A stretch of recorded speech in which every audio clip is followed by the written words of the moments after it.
So I'm gonna try to make this video short, sweet, and simple as possible. This is gonna be story time about having a baby during the whole global pandemic. What started off as a normal day turned tragic very quickly. So, backstory. Let me do a little backstory so this makes a little bit more sense. When Taylor's my fiance, when Taylor got pregnant, we didn't find out till like 4 or 5 months later that she had a condition called I think it's short cervix. I can't think of the name for it, but I know she got a short cervix, so she had to get a procedure done at 4.5 months pregnant called a cervical cerclage. Basically, it's when they go inside of you and stitch you up to keep you from opening and keep the baby from coming out. You could just Google it because I'm not really a doctor. I'm not going to go into all that. I just know it's a stitch and it's supposed to help the baby stay inside. It's called a cervical cerclage. So, uh, it's about, I say 6:30 in the morning, 6:37. I get a call, well, not even a call, a FaceTime from Taylor's mom. She never FaceTimes me. I never seen that. I immediately jump up. She FaceTimed me. She says, Taylor's having pain. We called her OB. She said, go to the hospital. She said, just go to the hospital, see what's going on. She didn't expect Taylor to go into labor. I didn't expect Taylor to go into labor. And the way her mama called me, it's like she was kind of giggling. Not like, I don't know. She wasn't really like adamant about it. Like, get to the hospital now. It wasn't that type of thing. She was like kind of in a playful mood. But anyway, she called me. It was about 6:30. She said Taylor is in pain. She said go to the doctor. She showed me Taylor. Taylor was like hunched over. She was like, this is the bed. She was bent over like this. She couldn't even put her shoes on. She couldn't even talk because she was in like so much pain. I thought she was in pain because of the cervical cerclage. So I'm thinking she's gonna go to the hospital. They're gonna get the cerclage removed, and she's gonna continue on with the pregnancy because she was supposed to get it removed the same day that she went into labor, but the office was closed, and her OB told her to wait till next week.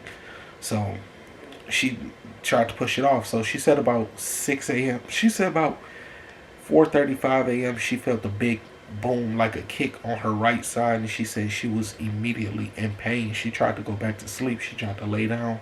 The pain wouldn't stop. So, after all of this craziness that's going on, she called me, and they got to the hospital around 7:30-ish, and I got there around 8-ish. So I got there like right after them, and Taylor and her mom was already in the back because she had rushed her to the hospital. I was at home and Taylor was at home, so her mom had rushed her to the hospital. After that, I rushed myself down there. I got to the hospital, and they told me like her mom is already back there because of COVID going on. We cannot switch you guys out, so she's already in the back. We're not gonna have to let you come back. So her mom told her basically, if Ryan does not come back there to see the birth of his child, he's gonna tear this place up. And like I said, I would have tore the handle off of that door and ran through that door. Nothing was gonna stop me from seeing my first child being born. I don't care what's going on in the world. Nothing was gonna stop that.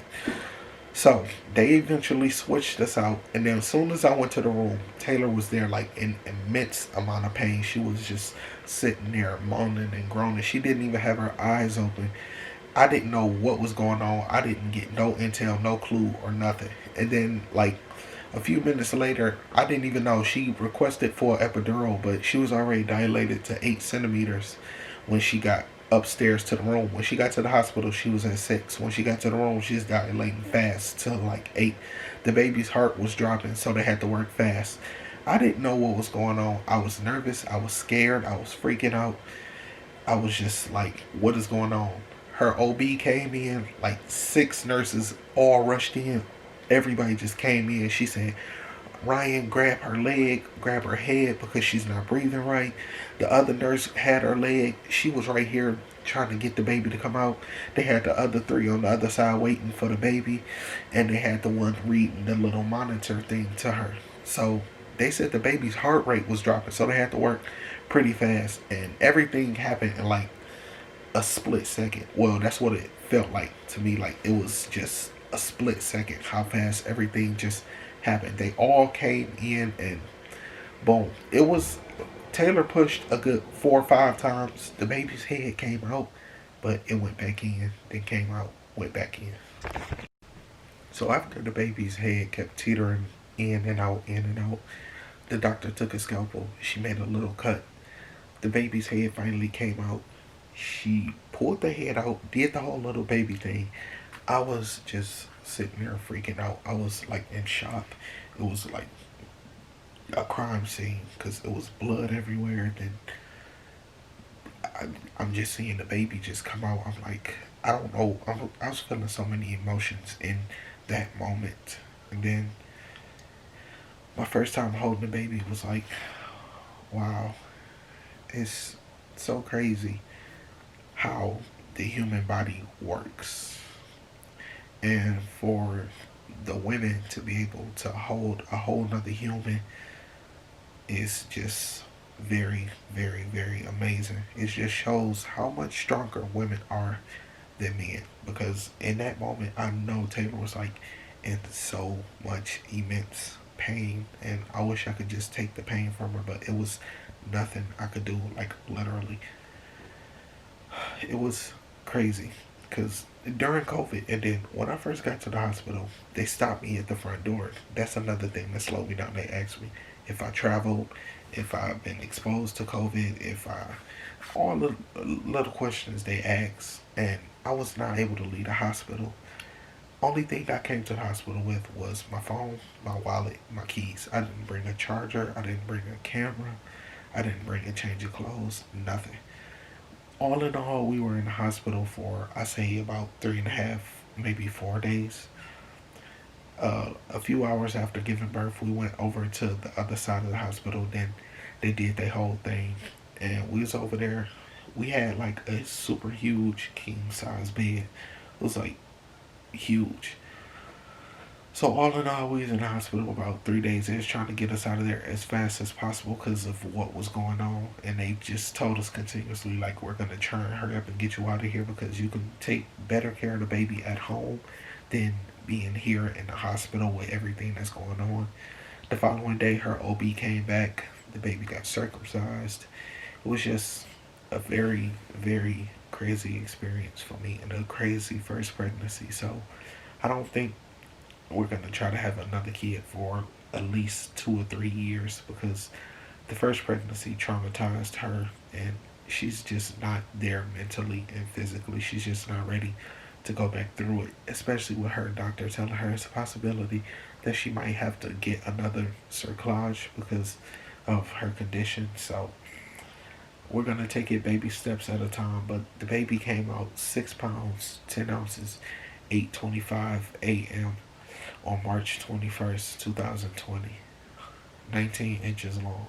Davion Jorrell Smith was one of the craziest, most humbling days of my life because all the things that we went through just to keep the baby safe. They had her taking a medicine called progesterone. I don't want to tell you guys on YouTube how the medicine is taken. You can look it up yourself if you want. But she had to take that. It wasn't reacting with her body. It was just crazy. I'm glad the baby was just happy, healthy, and she was 1 day shy of being 9 months pregnant. 1 day shy of being 9 months pregnant. Baby was healthy. Like I said, 8.5 months pregnant, 6 pounds, 10 ounces. They said the baby was a good size for as long as she was. So we were just happy. And yeah, that's pretty much how it was having a baby during a global pandemic. It was a whole lot of running around, a whole lot of questions. I had to find the floor where the baby was. I almost didn't get to see my own baby be born. I'm glad I did go with my right mind and leave the house when I did because I was going to wait because I thought she was just getting the procedure done. But I left the house anyway and rushed down to the hospital. If I not left and rushed down there, I probably would not have seen my first child being born. So I thank God that I followed my first mind. I went down to the hospital and I was able to see my first child born. 2020 has been a crazy year. It's closing in now. We're going into a new year. I plan on uploading more on this channel and on my vlog channel. So click my links in the description down below for my vlog channel, my YouTube, Instagram, all that stuff. I'm gonna do another story time maybe next week or something like that. You gotta give me just a little bit of time so I can structure my videos for this channel. And thank you guys so much for watching, and stay tuned for more videos because I do plan on coming back and uploading more content on this channel. So thank you guys so much for watching, and I will see you soon.